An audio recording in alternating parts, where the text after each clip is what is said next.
In this video, Jordan Peterson explains how people get corrupted and the consequence of that on society. Here's the situation that's laid out in Genesis, as far as I can tell, is that people emerge as self-conscious, and that produces a terrible burden on people, and then the burden is even either handled in the appropriate manner with the proper sacrifices, or it's not. If it's not, the consequences are that everything degenerates into brutality and atrocity. And that seems to me to be approximately correct. And so you can understand both Cain and Abel's motivations. You know, Cain gets brutal and resentful because things don't go well for him and because he's suffering. And it might be arbitrary, you know, and sometimes your suffering does seem to be entirely arbitrary. But part of the moral of the story is that if you allow that to make you resentful and vengeful, that you'll participate in processes that make things absolutely unbearable and make the entire situation much worse.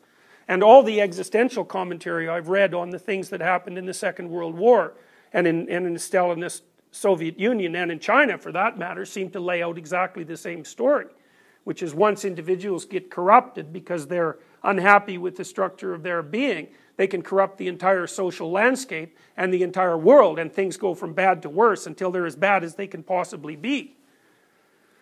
So that's how things go badly. You might think, well, how do things go well? And it doesn't seem to me that it's reasonable to try to impose an ideological solution on the world. And the reason that that's not reasonable is because it leads you into something that's akin to a sin of pride. You think you have the damn answer. You think you know everything. And you can impose that answer, but the problem with that is that it seems to, that's the kind of sacrifice, or that produces the kind of sacrifices that God doesn't find very acceptable. And things go from bad to worse. So you might say, well, what's the alternative? What's a potential alternative mode of being? And so here's something that you can think about. There's one thing that I want to tell you about Christianity that's relevant in this regard. So you'll see this in the last quarter of Maps of Meaning when you read it. But there's images that have popped up in the Middle Ages where the tree in the Garden of Eden is there again, and on the one side of the tree there are skulls, and those are being handed out by Eve. And on the other side there are these little things they're like fruits, but they're representatives of the hosts that are given to people when they undergo the Mass in Christianity. And so those little hosts, which are made out of wheat, which is a dying and resurrecting God, are like the body of the hero. And so the idea behind the Mass is that in order to overcome death, you're supposed to incorporate the body of the hero. And the body of the hero is the person in this mythological landscape who is willing to voluntarily confront death and will, as a consequence, be reborn.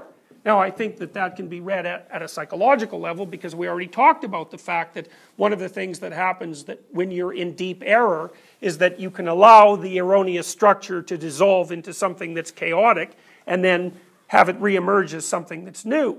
The idea that's lurking behind this idea of transformation is that you should identify yourself not with the initial state of order, which is like a particular way of looking at the world, and you shouldn't identify yourself with the state of chaos that's there when everything collapses around you, but that you should identify yourself with the process of transformation from order through chaos and then into a new form of being.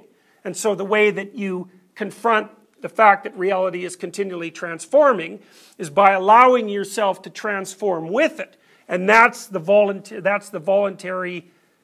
taking on of the voluntary, of continual voluntary death and rebirth in the service of higher being. And we don't know the potential limits to that.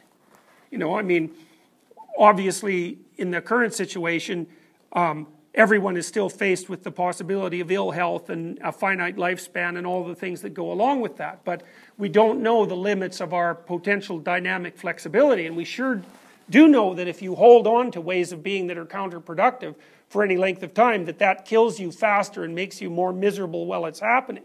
And the same thing happens as well when you're, you know, wallowing and trapped in a chaotic situation.